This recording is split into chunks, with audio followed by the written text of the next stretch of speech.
할렐루야, 부활하신 주님의 승리가 오늘 저와 여러분들의 삶 가운데 주어짐을 믿음으로 고백합시다. 죄와 사망을 이기신 예수 그리스도, 그 승리의 이름을 부를 때에 이미 주께서 이루신 승리가 우리의 삶 가운데 펼쳐질 것입니다. 주어진 이 하루가 완전한 승리를 경험하시는 이 하루가 되시길 축복하며 2024년 5월 15일 수요일 아침 예배 성삼위 하나님께 올려드립니다. 오늘 본문은 하박국 1장 1절에서 11절까지의 말씀입니다. 이제 함께 주님의 말씀을 받겠습니다. 선지자 하박국이 묵시로 받은 경고라. 여호와여, 내가 부르짖어도 주께서 듣지 아니하시니 어느 때까지이리까. 내가 강포로 말미암아 외쳐도 주께서 구원하지 아니하시나이다. 어찌하여 내게 죄악을 보게 하시며 패역을 눈으로 보게 하시나이까. 겁탈과 강포가 내 앞에 있고 변론과 분쟁이 일어났나이다. 이러므로 율법이 해이하고 정의가 전혀 시행되지 못하오니 이는 악인이 의인을 에워쌌으므로 정의가 굳게 행하여 지미니이다. 여호와께서 이르시되 너희는 여러 나라를 보고 또 보고 놀라고 또 놀랄지어다.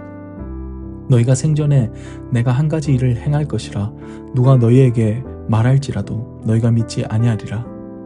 보라, 내가 사납고 성급한 백성 곧 땅이 넓은 곳으로 다니며 자기의 소유가 아닌 거처들을 점령하는 갈대아 사람을 일으켰나니 그들은 두렵고 무서우며 당당함과 위엄이 자기들에게서 나오며 그들의 군마는 표범보다 빠르고 저녁 이리보다 사나우며 그들의 마병은 먼 곳에서부터 빨리 달려오는 마병이라.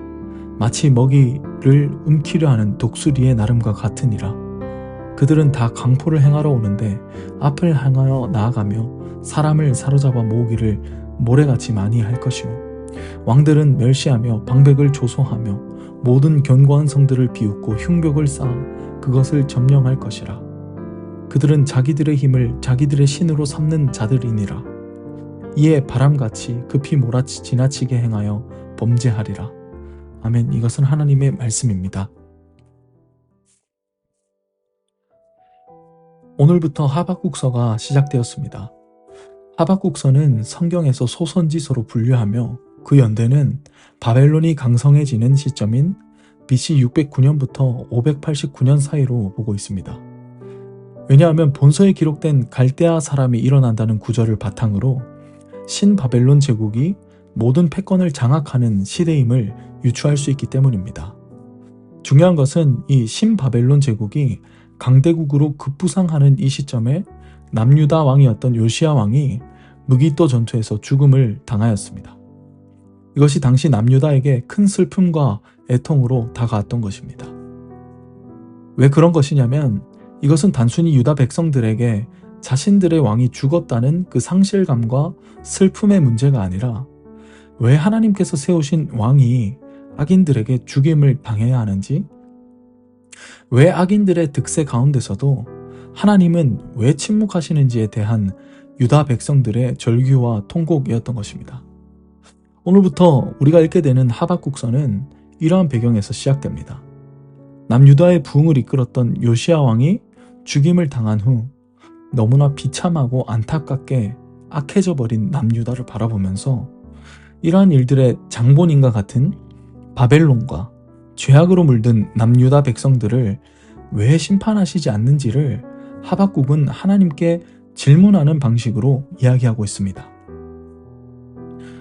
신기한 것은 이 하박국서가 다른 선지서들과는 다르게 백성들의 죄악상을 고발하는 것이 아니라 선포하는 것이 아니라 흡사 지혜 문서와 같은, 마치 시편과 같은 하박국의 탄식과 노래, 그리고 욥기와 같은 하나님의 답변과 같은 질의응답의 방식으로 구성되어 있습니다. 이 책의 구조는 하박국의 두 가지 질문과 또 하나님의 답변, 그리고 하나님께서 불의에 대한 심판과 저주를 말씀하시면서 이후에 이것을 듣고 하박국이 기도함으로 마무리가 됩니다. 그럼 이제 오늘 본문인 1장의 내용을 우리가 짧게 함께 살펴보시겠습니다. 먼저 1절부터 4절까지의 말씀을 보면 이 하박국서는 하박국이 묵시, 즉 하나님의 말씀을 대언하는 자로서 부르심을 받은 상태에서 시작됨을 알리고 있습니다. 성경에서 통상적으로 우리가 이해할 수 있는 선지자의 개념은 히브리어로 나비라고 해서 각 시대의 가운데 부르심을 받은 자가 하나님의 말씀을 맡아서 그의 백성들에게 하나님의 입이 되어 그 말씀을 전달하는 사명을 가집니다. 하지만 오늘 본문의 하박국은 조금 다릅니다. 왜냐하면 하박국은 하나님의 말씀을 맡아서 그 백성들에게 전달하는, 즉 설교할 일이 없었습니다. 아니, 설교의 이 내용이 본문에 기록되어 있지 않습니다. 오히려 본서에서는 어떠한 내용이 기록되어 있냐면 하박국이 하나님을 향해 대질하며 불평하고 원망 섞인 고백을 하는 하박국의 모습을 볼 수가 있습니다. 2절과 3절을 보면 그가 하나님을 향해서 무엇을 호소하고 있는지 기록되어 있습니다. 그는 이렇게 말합니다. 여호와여, 내가 부르짖어도 주께서 듣지 아니하시니 어느 때까지이니이까. 또한 어찌하여 내게 죄악을 보게 하시며 패역을 눈으로 보게 하시나이까. 이것을 우리의 상황에 빗대어 표현하면 이 하박국의 이 말은 마치 이런 것입니다. 하나님, 왜 제가 하나님께 기도해도 듣지도 않으시죠? 대체 언제까지 듣지 않으실 거죠? 하나님, 어떻게 저를 선지자를 부르셨는데 이 백성들의 죄악과 패역함을 제가 보고만 있어야 하죠? 마치 이러한 것입니다.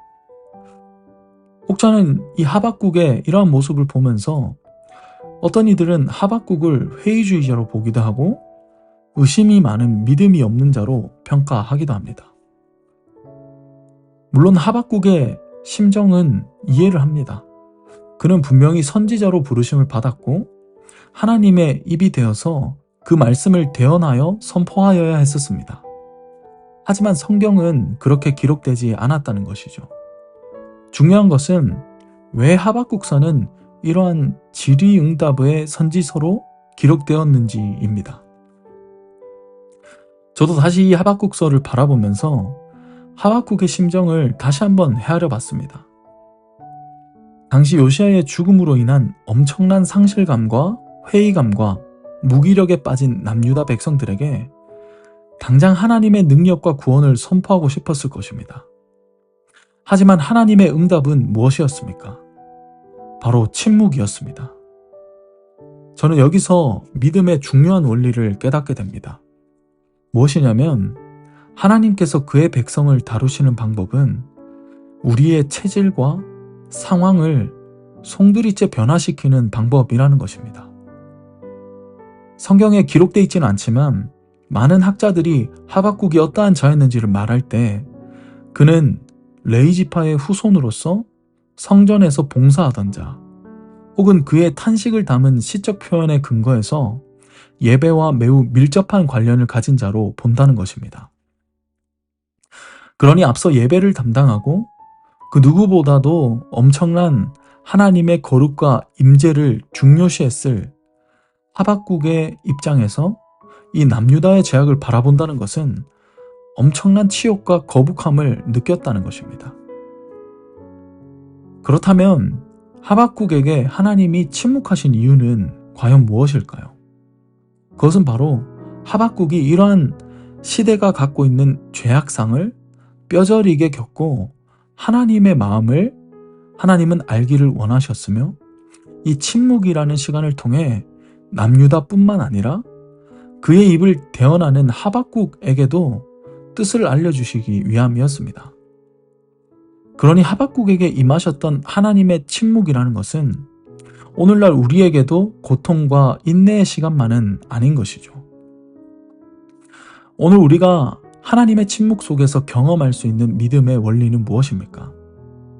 바로 이 하나님의 침묵 속에서 우리는 하나님 앞에 나아갈 수 있는 은혜를 얻는 것이며 또한 이 깊은 인내와 연단의 시간을 통해 우리의 신앙의 체질과 주어진 삶의 상황이 변화되는 것을 경험할 수 있다는 것입니다.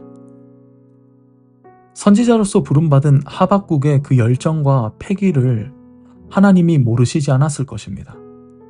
분명 하나님은 그의 체질과 그를 부르신 상황을 하나님께서 분명히 아셨습니다.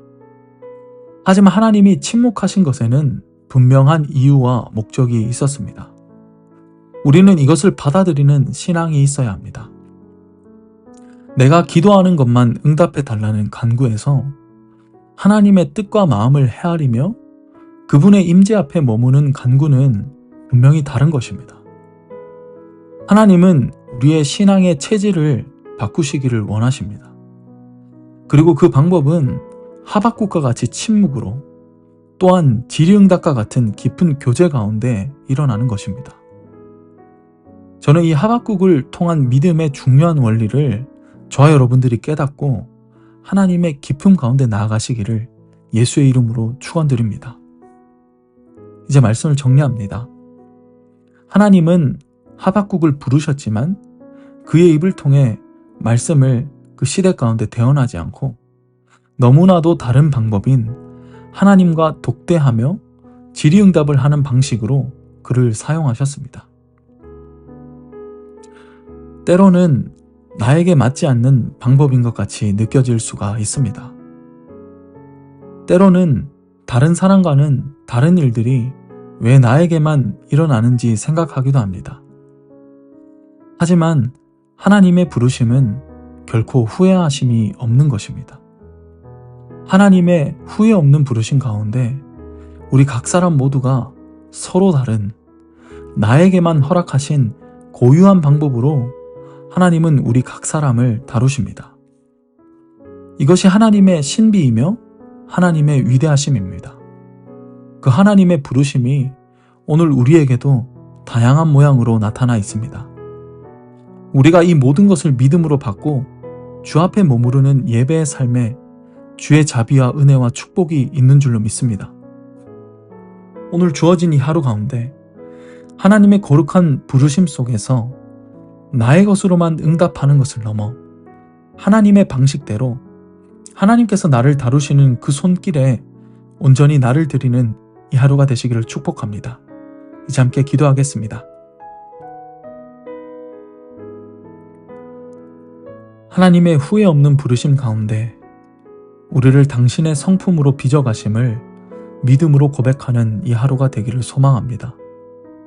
나의 체질과 나의 성격과 나의 상황을 고집하는 신앙에서 하나님의 방법을 신뢰함으로 나를 내어드리는 신앙으로 나아가 하나님의 성품과 능력을 경험하는 인생으로 인도하여 주옵소서.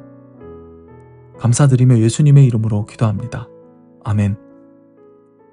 이제는 우리 주 예수 그리스도의 은혜와 하나님의 크신 사랑과 성령 하나님의 내주교통 충만하심이 이제로부터 영원까지 함께 계시기를 간절히 축원하옵나이다.